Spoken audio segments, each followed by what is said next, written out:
Представката за тоа дека активистот и домаќин на вечерното шоу на ТВ Алфа Богдан Илиевски наводно користел говор на омраза е само показна вежба за иднината, доколку Македонија го прифати францускиот предлог со сите бугарски барања и механизми за казна. Според Илиевски, ова е само вовед во цензура и ограничување на правото на слободен говор.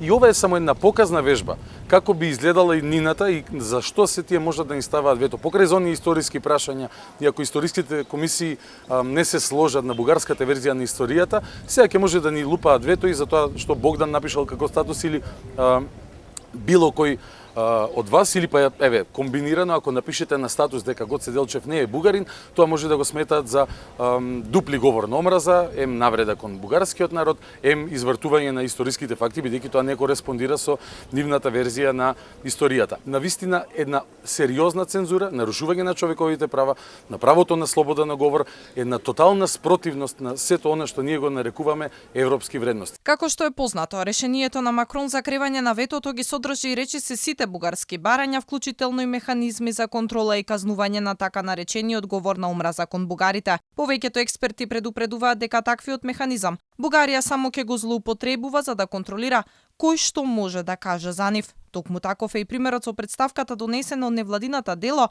до Комисијата за заштита од дискриминација. Оваа ступидна представка се базира на пријава на мој Facebook статуси кои што немаат никаква врска со никаква навреда. Напротив, јас звонив, ги коментирам навредите кои што високи лица на бугарската држава ги упатуваат кон Македонија и македонците. Например, ставови на претседателот Румен Радев кој што вели дека македонизмот бил измислен во Белград, или на министерката за надворешни работи поранешна Екатерина Захариева која што за македонскиот јазик го нарекува бугарски дијалект кој што бил србизиран. Јас тие работи ги коментирам без никакви особени навреди. Според Илиевски, ова е само репресивен механизам на Бугарија која сака преку македонските институции да воведе цензура на критичките гледишта.